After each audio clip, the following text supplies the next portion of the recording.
Hello, everyone. Welcome to another episode of the Mike the Maven podcast. I'm Mike Colón. Of course, before we get to our interview with Bob Costas, you're going to notice the setup is a little bit different this time around with this particular episode. The reason being, it's a hybrid edition of the Mike the Maven podcast. I'm on Zoom, per usual. And of course, you'll see me throughout the episode and my mannerisms and my questions. But Bob Costas is not. He preferred to do a call-in. And so he's, of course, over the phone for this edition of the show. Whereas, like I said, I'm on Zoom. So just a quick little aside, it might sound a little bit different than normal because I don't have somebody on the Zoom call with me. We'll get back to that with subsequent editions of the show. But in the meantime, thank you very much. I hope you enjoy this interview. Bob was great, and I will see you at the end of the show. And I will see you, of course, as always, the next episode too. So enjoy it. Bob Costas on the mic in New Haven. All right, ladies and gentlemen, welcome back to another episode of the Mike the New Haven podcast. This, of course, is going to be a really fascinating episode. If you haven't checked out the previous installations of the podcast, it was with New York Daily News Police Bureau Chief Rocco Periscandola, who talked about, of course, how he started covering the NYPD and his interesting journey through the years covering the NYPD during the 90s when they had a turbulent decade with things both good and bad, and of course covering the NYPD since 9/11. Previously, before that, was retired NYPD detective and hostage negotiator Al Titus. So we go from that aspect of the show, which is an eclectic mix as always, to today's guest, which is really just an honor to have him. My next guest is regarded among his peers as one of the best sportscasters of all time. A 40-year veteran, formerly of NBC, he's broadcasted the MLB, NFL, NBA, called several World Series and NBA finals, in addition to having reported from 11 Olympic Games. Since he left his role at NBC a few years ago, he's still active, currently serving as a studio host for TBS, sports contributor to CNN, host of Back on the Record on HBO, and lead play-by-play man for the MLB Network. And that, of course, is the legendary Bob Costas, who joins us now on the Mike the Maven podcast. Mr. Costas, welcome. How are you? Hi, Mike. Thanks for having me. Well, thanks for being here. So first things first, New York boy, born in Queens, but raised primarily on Long Island. Irish mom, Greek dad. What was your childhood like?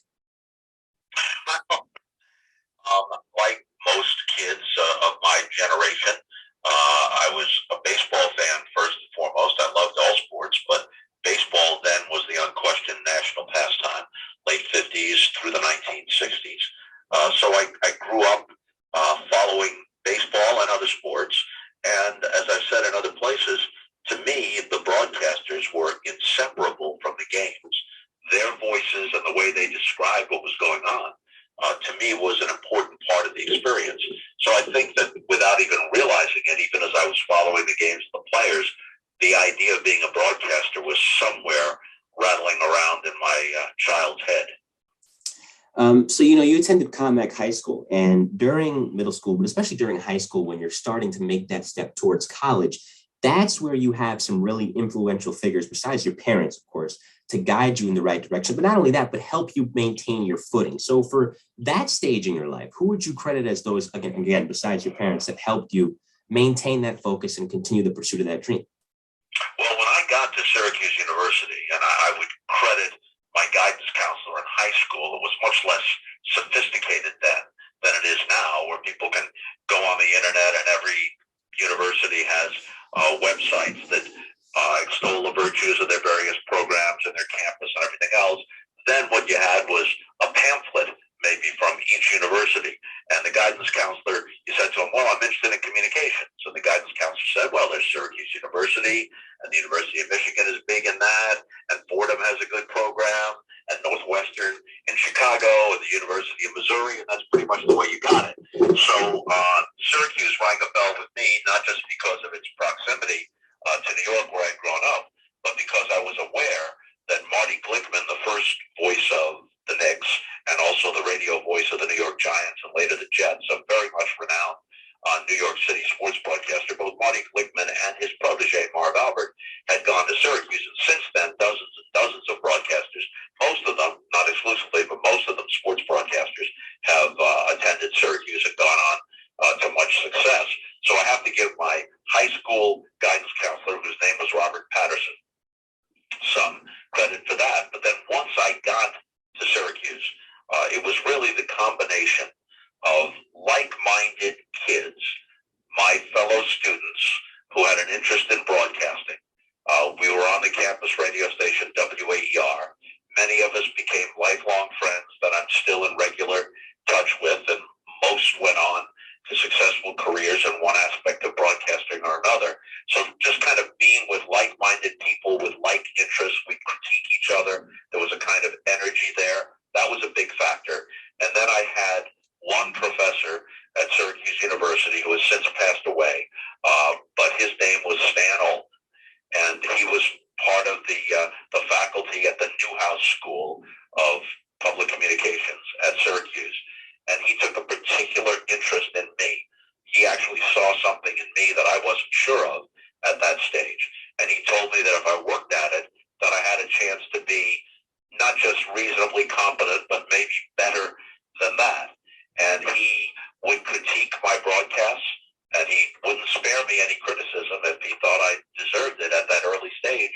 And even when I was at NBC into the 1980s, he would sometimes call me or write to me with critiques of my network broadcasts, which I appreciated very much. Maybe other people would have said, hey, can't you see I'm on NBC? I know what I'm doing here. But he had great insight into my ability and maybe also where I might have fallen short of what my own standards should have been. So I think that he had a great, in fact, I know that he had a great influence on my development in terms of the development of craft. He didn't help me get jobs, but he did help me get better at my job. Bob Costas is our guest here in the Mike and Maven podcast. We're certainly happy to have him. This, of course, is episode, I believe, 124. I'm losing count at this point. It's been a lot of them, but nonetheless, happy to have Bob here. So that first play-by-play job was in the ABA for a while, St. Louis Spirits, and a mixture of not only the St. Louis Spirits, but also the Missouri Tigers play-by-play. So, again, you talked about the critiques of broadcast. Basketball is a great sport to start in doing play-by-play because it's a relatively fast-paced sport. It's fast-paced sport, I should say, especially now with the three-point shot being as prominent as it is. So talk about learning on the fly, covering those two teams, watching the way the game was played. Tell me about what it taught you about your skills early on, and what were some of the more notable players you got to cover? Well, you're right, especially on the radio, and the broadcasts that I did on KMOX in St. Louis were radio broadcasts of pro basketball and then Missouri Tigers at the college level. And you have to be quick. You have to not only be accurate, but you have to be quick because the pace of a basketball game is quick. You think of Marv Albert, those who remember Marv, when he was the radio voice of the Knicks when they had their truly great teams in the 1970s. It wasn't just that he had signature phrases, which he did. It wasn't just that his calls were accurate.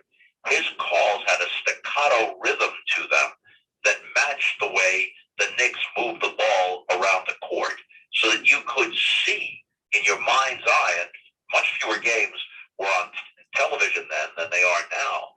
In your mind's eye, you could picture the game as Marv called it, which is an approach he learned from his mentor, Marty Glickman. Once Marty had established that he kind of was the pioneer broadcaster when it came to basketball, the various phrases, head of the key, in the lane, the way he described the geometry of the court was new until he laid it out, and now it seems commonplace. So on the radio, your objective is that somebody who's familiar with the players, listening to the game on the radio, can see that game in his or her mind's eye. That was my objective. And I was young, and I was in my early 20s, and I was quick. I had done some minor league hockey while I was still at Syracuse, and I was able to keep up with fast-paced action. So I was well suited to it then. I don't know how well I could do it now, but thankfully I don't have to find out. So, it's interesting. And you mentioned another broadcaster that was great at that, painting the picture on the radio as far as basketball is concerned, is the late, great Chick Hearn out in Los Angeles, to where Chick, it was interesting in that the games were simulcast on he was unique in that his broadcast on the radio was also simulcast on television. So you had the benefit of getting them in both places, but still, he was so descriptive that if you were in the car stuck in that infamous LA traffic, you didn't feel like you were missing anything. Whatever viewer saw Kobe or Shaq throwing down an alley-oop or making an exciting play, they felt that same excitement listening on the radio. And that's, of course, the hallmark of any great broadcaster. And so that brings us to 1980 and you getting to NBC. I believe you've told this story on Center Stage with Michael Kay previously, but for those unfamiliar with it, how did the opportunity to join NBC come about? Well, I had actually done some regional games on CBS beginning in 1976. KMOX was an owned and operated station of CBS, not just an affiliate.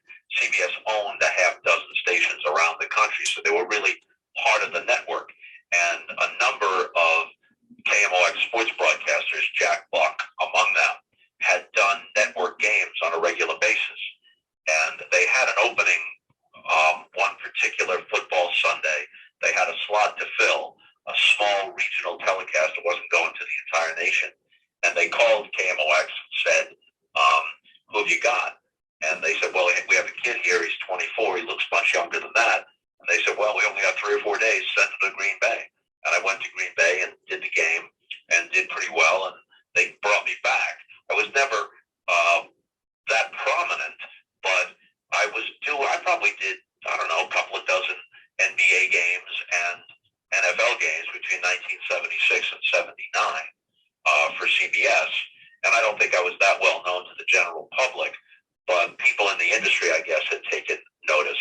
So it was on the basis of those CBS games that Don Ohlmeyer, who ran NBC Sports, hired me, as you said, in 1980, and they threw me right into the fire. They gave me a full schedule of NFL games. They gave me some baseball games to do. It wasn't until a few years later that I became part of the regular Saturday afternoon game of the week broadcast team for NBC, but I did fill in on games beginning in the early 1980 season. And they used me on other things. They had a show called Sports World, which was their answer to Wide World of Sports, kind of an anthology thing. So I did a wide variety of features for them, and it was kind of sink or swim. I was kind of surprised that they had that much confidence in me to throw me right into it, and some of these assignments were pretty prominent. They were national games, not regional games. So at least I didn't screw it up badly enough for them to cut the cord, and they kept bringing me back, and I guess I got better as I went along, and eventually I was pretty well established there. You know, it's easy to become, when you're that young, starstruck, because I had this conversation. I mention it often because he was such a great interview. That's John Miller, who I'm sure you know, who's currently the deputy commissioner for counterintelligence at the NYPD. John, of course, was a journalist years before at NBC. And what he was telling me when he got there, he walks in the door in New York at Rockefeller Center, and there's Gabe Pressman, and there's Chuck Scarborough, and all these different legends. And for you, I imagine it was the same thing. You did this for the first 3 years, NFL play-by-play. And for any great play-by-play man, for as great as he is, what helps him, of course, is a good color guy. Like you see that right now with Al Michaels and Chris Collinsworth, or before with hockey on ESPN. Gary Thorne still is a great play-by-play man, but Bill Clement really added so much to those broadcasts. So that being said, for you, who was the color guy that for a young 20-something at the time helped you feel more at ease in the booth?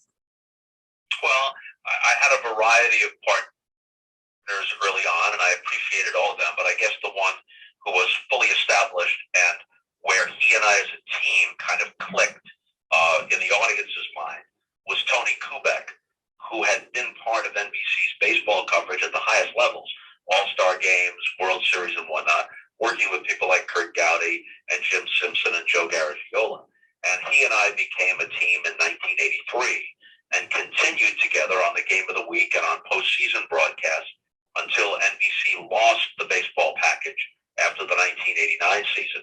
So I think that Tony was probably the first, before Ahmad Rashad, before Bob Uecker and Joe Morgan, before Doug Collins on basketball, before Bob Trumpy when I was doing play-by-play of football, and before I switched to hosting in the studio. Tony Kubeck was probably the one that people first associated me with as a duo in the booth. Bob Costas is our guest here in the Mike Maven podcast. I still can't believe I'm saying that. I'm trying not to get starstruck right now. But nonetheless, okay, so that brings us perfectly into your time covering baseball, originally on NBC from 82 to 89, and then later on again from 94 to 2000. But there were a lot of games that you got to be at the helm for, a lot of notable moments during that decade. The Ryan Sandberg game, it was a regular season game at Wrigley Field. You were on call for that, amongst many other ones. So that first game, I talked earlier about going into the booth. But for someone like yourself, who I remember when you were filling in for Michael Kay a couple of years ago, you said you grew up wanting to be the voice of the Yankees, and it's not the Yankees, but nonetheless, you're on a national network, you're in the booth, they're trusting you as a lead play-by-play guy. That first game is often very, very nerve-wracking because even if you have a little bit of experience, you want to make sure you do everything right. So for you, Sure. was that your case, and what helped you calm down? Well, I guess just getting a few games under your belt and luckily having those broadcasts being generally well received. I certainly thought that there was room for me to get better, but I wasn't being told, forget it, find another line of work. The feedback was generally pretty good, and that helps to calm your nerves a little bit. When the person you're working with kind of gives you a pat on the back and seems comfortable, even though it was always the case that the person I was working with was older than me and more established, either as an athlete or broadcaster or both. So when they, with some kind of veteran status, seemed to welcome me and assure me that I belonged there, then that helped to calm the nerves. But it takes a while before those nerves are completely gone. I imagine. And I want to have a quick aside here, because I think in the mid-'80s, you were in New York. I don't know if this was the mid-'80s or the early '90s, but I imagine it was the mid-'80s. And I want to ask you up front about this. So you're in a restaurant in the city, and sitting across from you or a few tables down from you is John Gotti, the notorious Gambino crime boss. Why don't you tell us that story? Well, it was actually in the early '90s. Okay. And Syracuse had played Missouri at Madison Square Garden. And those were two teams I was connected with, two schools, because I had obviously attended Syracuse and broadcast some of their games on the campus station.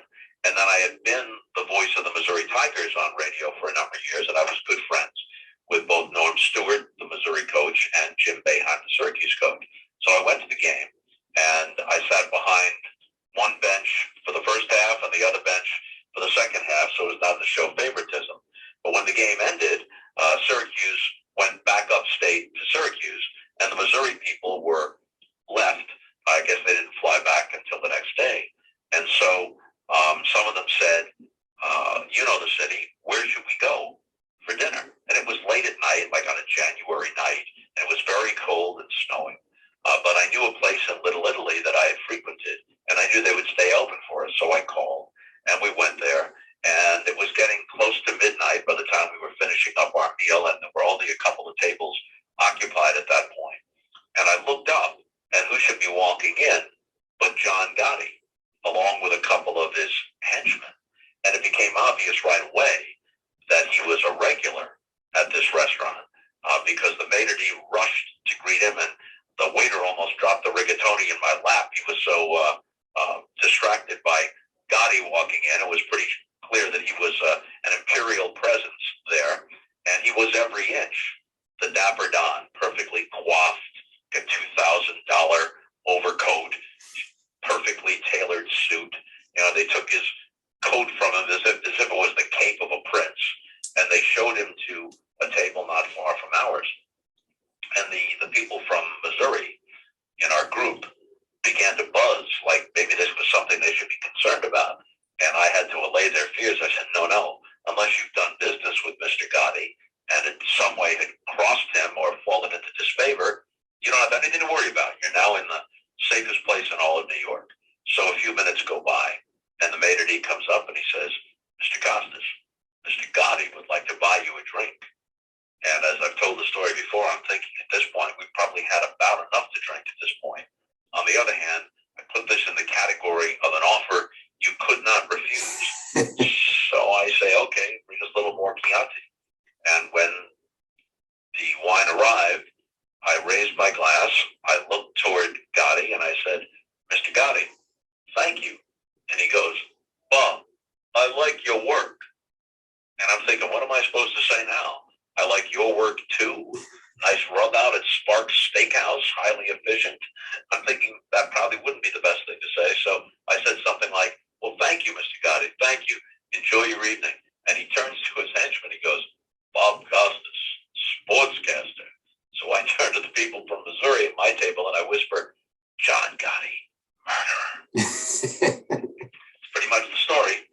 And that was at the peak of his powers because, of course, for my listeners, as I mentioned in the aforementioned Miller interview, and John had numerous interactions with Gotti throughout the 80s when he was at NBC. Gotti had infamously had Paul Castellano and his driver Tommy Bellotti shot dead outside Sparks Steakhouse in Manhattan. Correct. In December of 1985, a few days before Christmas. And so, you go into later, hosting later for a while on NBC. And there's a lot of different people that I emulate in my style of interviews, which I hope I do my best at. And you're one of them because you're able to get so much out of your guests, but make them feel very comfortable in the process. So yeah, it's a formal interview and they know that, but they don't feel like they're being interrogated. And I feel like some interviewers have the bad tendency, even if they don't mean to badger the guest and make it seem like it's a cop questioning a criminal. So for you going into later, tell me about your personal approach to interviews. And this is a two-part question. What some of your favorite interviews from that time frame were? Well, there are too many good ones really to cite. We were lucky with the people we were able to book. Paul McCartney will always stand out. Martin Scorsese gave almost a master class on the art of directing a film and what his influences were. But that sort of thing was true of many of the people we booked. But we viewed the show as, there were exceptions. Some interviews took a different tack, but most of them we view it as kind of a video biography.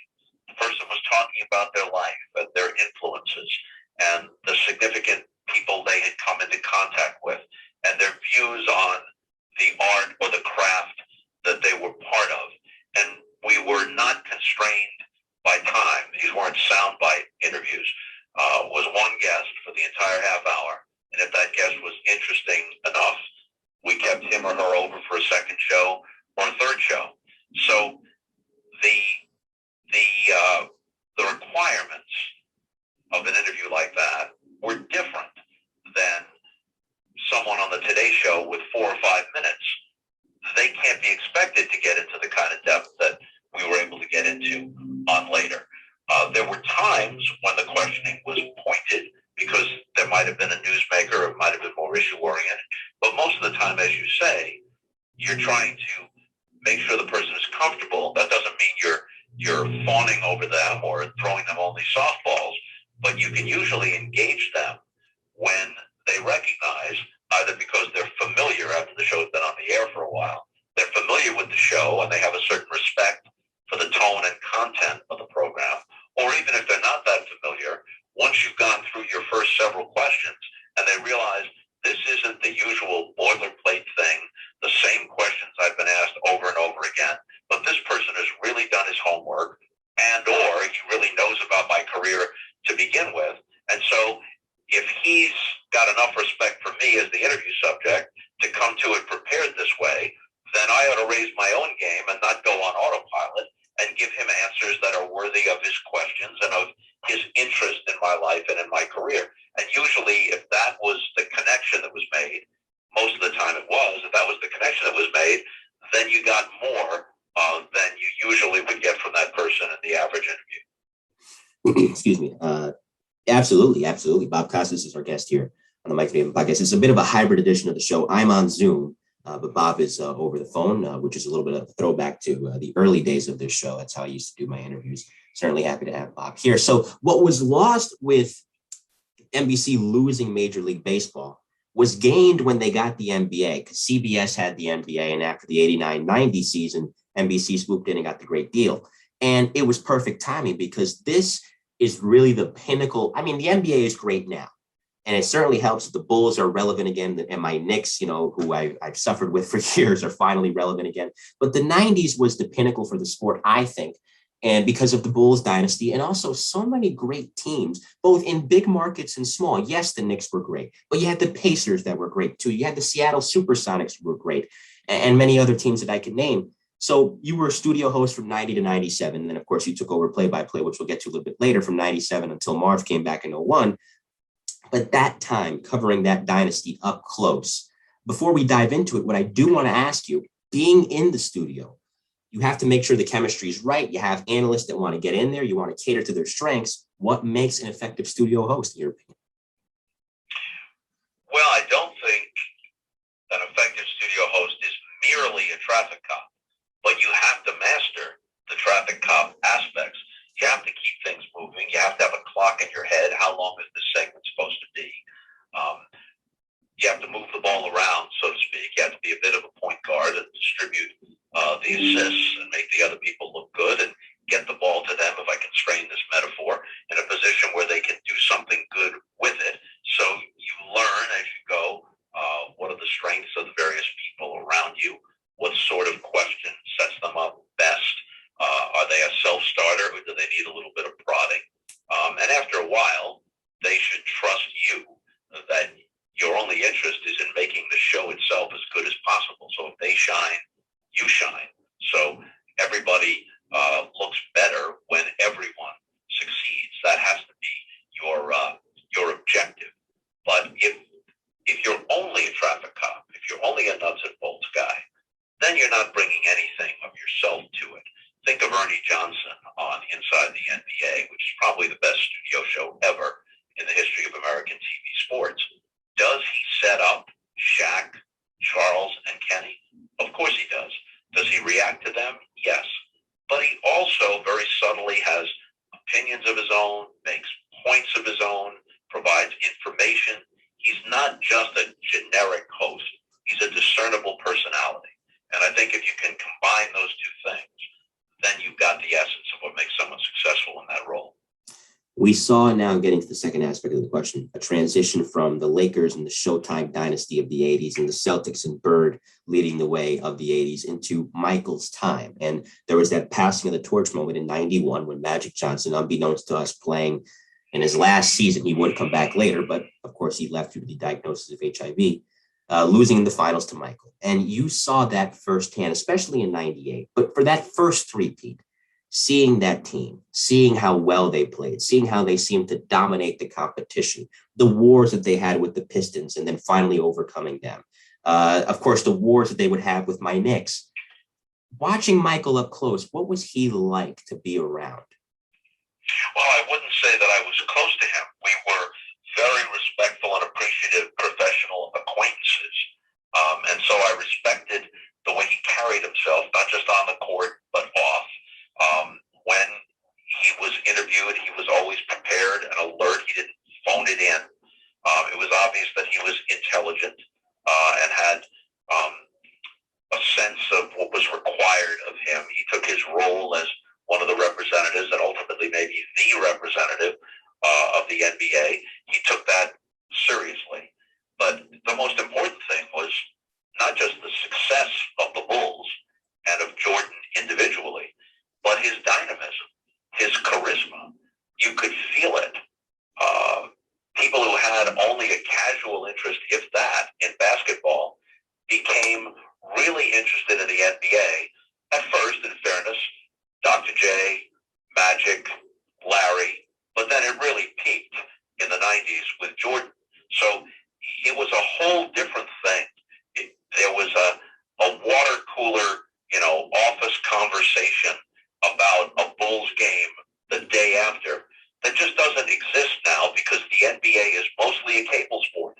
As good as some of these players are, as good as some of the teams have been, it isn't as central to the public conversation as it was in the 80s and 90s. Remember, all those games with Jordan in the 90s, all the important games, were on NBC, on a real network, before cable completely exploded to where there's so many different choices that you wonder what it is that really aggregates a big audience with diverse demographics. But the NBA on NBC during that period of time certainly did. And that enhanced Jordan's legend. I mean, he was great enough and would be great and would be legendary in any era. But the combination of circumstances that surrounded him just made it all the more engaging and all the more unforgettable. So when you were in Michael Jordan's presence, I don't think I was ever dumbfounded by it. By that time, I'd been in the business for a very long time, so it wasn't a case of being starstruck or anything like that. But I certainly appreciated that this was a guy who was among the handful of most significant athletes in American history. June 17th, 1994. Michael had left the previous year, as was chronicled in The Last Dance. He was going through the tragic aftermath of the murder of his father. He wanted to play baseball in his honor, and he left. And we get into this time in which the league is wide open. Okay, the Bulls are still good, but that X factor is missing. And the Knicks, who had been the Bulls' patsy pretty much for the first part of the 90s, getting beat 3 straight years. And ironically, and this is part of this, I know this because if you're a Knicks fan, the pain is seared into your soul. To where even if it's not your pain per se, because I wasn't alive then, you inherit the previous generation's pain. They got knocked out in the first round in 91, second round in 92, third round conference finals 93. So it was a gradual scaling of the ladder, so to speak. And so finally they're in the finals. And this is supposed to be a great time for New York because the Knicks are in the finals. The Rangers has finally won the Stanley Cup after 54 years. But that gets interrupted because a few days before that, Ron Goldman and Nicole Simpson were murdered brutally. And OJ in that white Bronco with AC cowlinks behind the wheel is going down the freeway with the gun to his head. You knew OJ. He had been an analyst on NBC prior. And you're watching this surreal scene unfold with somebody that you once called a friend. What was that like from your perspective, from finding out about this chase to watching this saga, this, Greek, not even a Greek tragedy, play out before your very eyes? Well, I think Tom Brokaw actually referred to it on the air as a Greek tragedy. And from a broadcasting standpoint, it was unlike anything before or since in my career. It was a tightrope walk because it was Game 5 of the NBA Finals, huge national audience, people that are intensely interested in the game. We couldn't put the game completely aside. So there were times when it was my job to kind of move it from Marv Albert calling the game to Tom Brokaw for an update, and then back again. And then there were times when the screen was split, and Tom was talking over the Bronco as it moved down the 405 and trying to piece together what bits of information were available. And then without Marv's commentary, you could still see the game in the other half of the screen with the score at the bottom and the time remaining and whatnot. So that presentation was unlike the other networks, plus the cable outlets like CNN, who were going full screen all the time with the Bronco chase and everything that surrounded it. NBC had this unusual situation of trying to walk a fine line between this unfolding tragedy, which riveted the nation, and also a basketball game of considerable importance. And the fact that I knew OJ certainly had an effect on my emotions, but it did not have an effect on what I did on the air. There has to be a level of professionalism. So I was, I had a feeling about this, and it was becoming more and more apparent that the evidence was piling up against OJ. But at the same time, I had a personal sense to some degree of the scope of the tragedy and of some of the people involved. And OJ had mentioned, for example, in his note, which most people interpreted as a suicide note, he had mentioned Ahmad Rashad, who had been a close friend for a very long time, and Ahmad was part of our NBA coverage, and he was shaken by what was happening because of his close relationship with OJ. But all of us put those feelings aside and did as professional a job as we possibly could. And we transitioned from that into, again, I mentioned in 94, baseball returned to NBC. And this, again, you were in the eye of the storm because you did have the Bulls dynasty and the beginning of the Lakers dynasty too, with the three-peat in the early 2000s, which we'll get to. But, it's amazing because you got to cover another dynasty in the Yankee dynasty. But before that, 95, that World Series, Braves, Indians, the team in the 90s has its championship. And then, of course, next year, the Jeffrey Mayer game, and you cover Game 7 between the Marlins and the Indians, the World Series in 99, the ALCS in 2000. Those games, and I'll ask you about your partners in the booth in a moment, of course, the late, great Joe Morgan and Bob Uecker. But as far as the games themselves, 97, Marlins, Indians, and of course, all those great Yankee games, I just mentioned Jeffrey Mayer. Take me through some of the more notable moments and how a broadcaster, especially in a moment, for example, as odd as Mayer, has to put aside the what the heck just happened and make sure they properly transcribe the action. Well, what the heck just happened actually is part of the reaction. Sometimes the broadcaster's reaction, even while maintaining professionalism and taking care of dotting all the I's and crossing all the T's, is to reflect the emotion of people in the stadium or the arena and those watching at home. And I think the immediate reaction is, what the heck just happened? Luckily, what we did, Bob Uecker, Joe Morgan, and me, in that moment still holds up.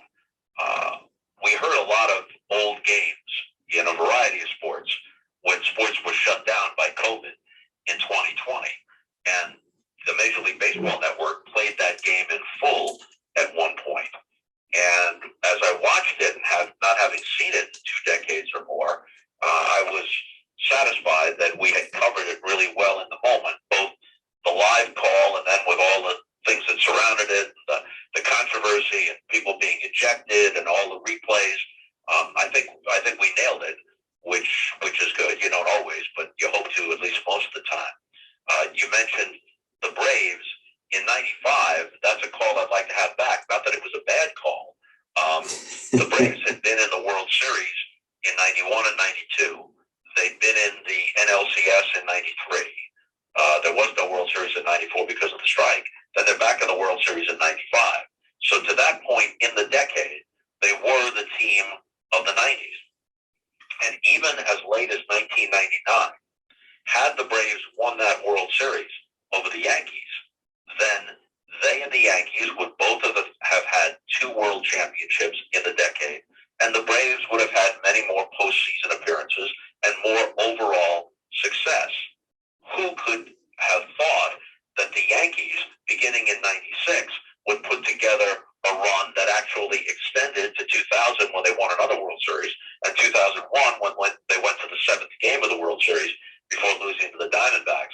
So the team of the '90s has its world championship, felt right in the moment, but it doesn't hold up as well as I might have liked it to have held up when we look at what I didn't have a crystal ball to see, which was that another team that previously was not part of the discussion would not only begin a run in '96, but that run would eclipse, once they swept them in the World Series in '99, would eclipse what the Braves had done. Sometimes you think of a better thing than what you actually said, even if what you said is pretty good. Sometimes you think of a better thing only moments later. There are some broadcasters, and you can tell when it happens, who have scripted certain things in anticipation of certain outcomes. I have thoughts in my head, but I've never scripted anything for a moment like that. So Marquise Grissom made the catch in left center field, ended the game. The Braves win at home, so there's all kinds of pandemonium. The fans are going nuts, and they're celebrating on the field. So once I said the team of the '90s has its world championship, you just shut up for a little while, and maybe 3 or 4 seconds later, a better line occurred to me, which was Atlanta at last. You know, it has a certain sound to it. Mm-hmm. Atlanta at last. And that would have summed up exactly what they felt, because they were on the brink of it so many times, they and their fans, and at last they had it. Atlanta at last. If I had said that, I would have been happy to this day with it and never second-guessed myself. But it occurred to me just a few seconds too late. I think you succinctly summed it up, though, when Chad Curtis caught Keith Lockhart's fly ball in '99 at Yankee Stadium, the old Yankee Stadium, in which you just simply said the New York Yankees, world champions, team of the decade, most successful franchise of the century. You know, so I don't think that's one that you want back because, hey, it was simple, it was to the point, and there you go. You were right. You were right. No, that one holds up. Mm-hmm. That summed it up pretty well. Yeah. So I wouldn't change anything about that. I'm going to put you on the spot before I get to Uecker and Morgan, because, again, I mentioned the moment. So, okay. And you're going to tell me which was the loudest you ever heard a stadium. First one, of course, is when Edgar Renteria hits the ball off Charles Nagy to win the World Series for Florida in '97. Second one, Robin Ventura's Grand Slam single at Shea Stadium, Game 5, Mets-Braves. Last one, Game 6, Yankees-Mariners, David Justice's home run to basically clinch that game and send the Yankees on to play the Mets. You tell me which of the 3 was your personal favorite and the loudest that you ever heard at ballpark. Well, of those 3, as I remember it, the Justice home run was the loudest. The Ventura home run is in many ways the most memorable because it was a grand slam single. He stopped between first and second, would have been a grand slam. The final score of the game becomes 4-3 instead of 7-3. It was a 15-inning game, pouring rain for a good portion of it. And that crowd was very engaged and very loud, but there might have been a little bit of an energy dip as the game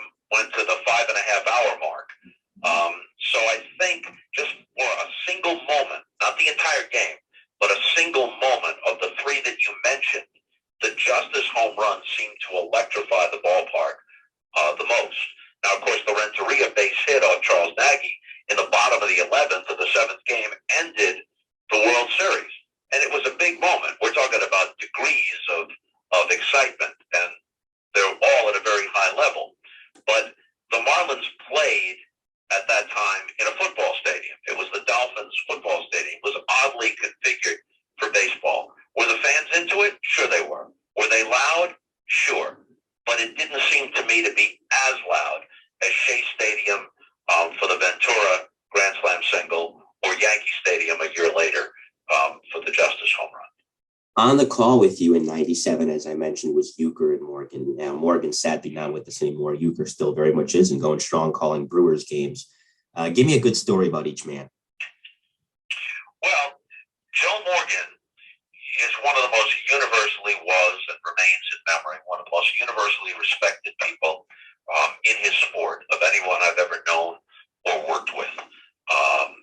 You could just tell he didn't wear it on his sleeve, but players then past and present, people around the game, umpires, managers, coaches, other broadcasters, they just knew who he was.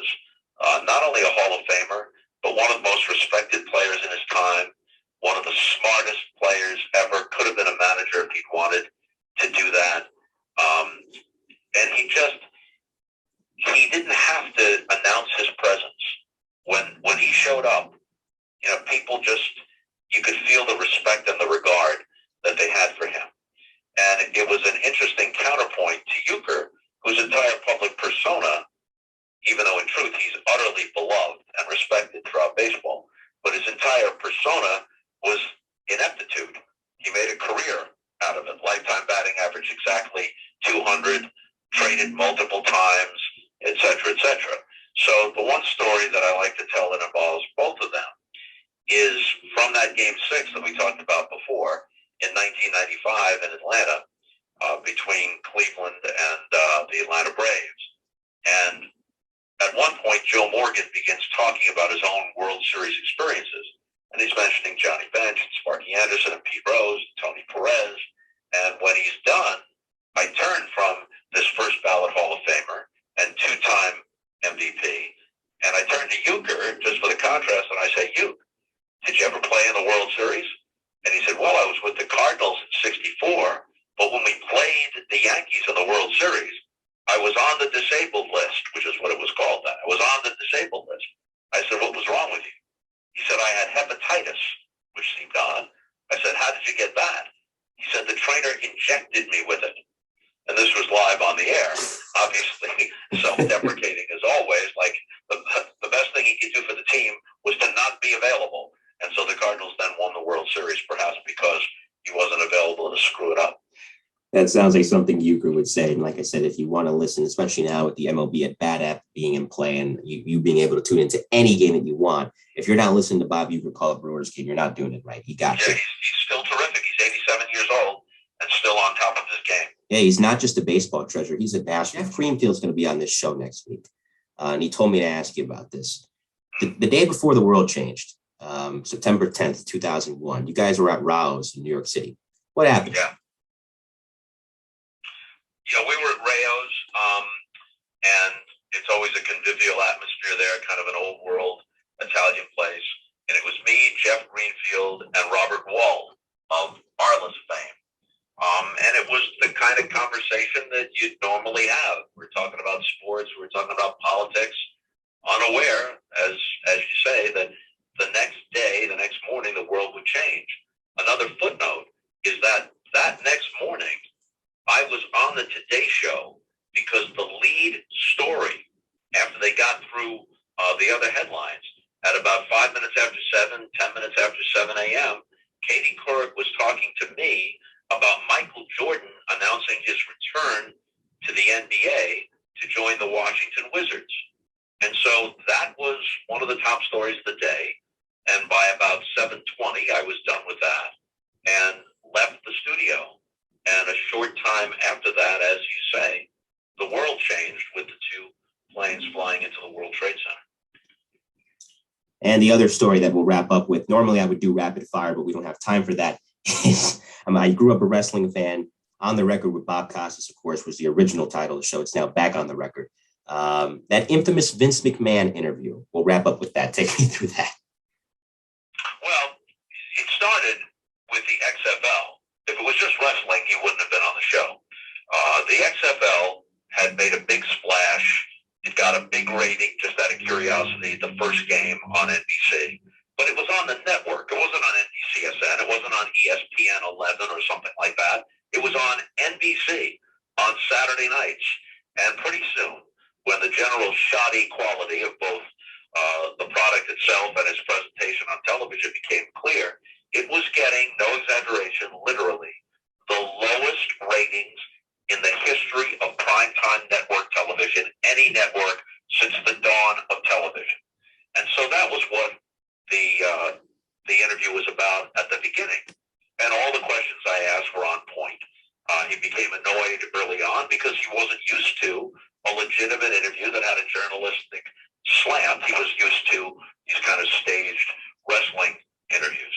And then when we got to the wrestling, perhaps in retrospect, perhaps I was a little too hard on him, but his notion that I was constantly interrupting him, he interrupted me as often as I interrupted him because we were going back and forth. It was live. It's HBO. There were no commercials. So 27, 28 minutes of unremitting tension. It was good TV. And for the most part, I was more than satisfied. And now it's 20 years later, more than satisfied with the way I approached it. Vince and his fans, and wrestling fans, look at things differently than most of the rest of the world. May have a different view, but most of the people whom I respect, in fact, all of them, viewed this as something which I handle as well as could be expected. Well, that concludes this episode of the Mike Today podcast. Like I said, Bob's a busy guy, so we're not going to do rapid fire today like we normally do. Bob's got. Well, how long does rapid fire take, Mike? Well, actually, let's see how long it will take. It's 5 hit and run questions from me and 5 answers from you. So we'll see if we could squeeze it in before you jet. Let's go to it and finish on that note. All right. So first, favorite venue to call a game in? Favorite venue, you said? Yes.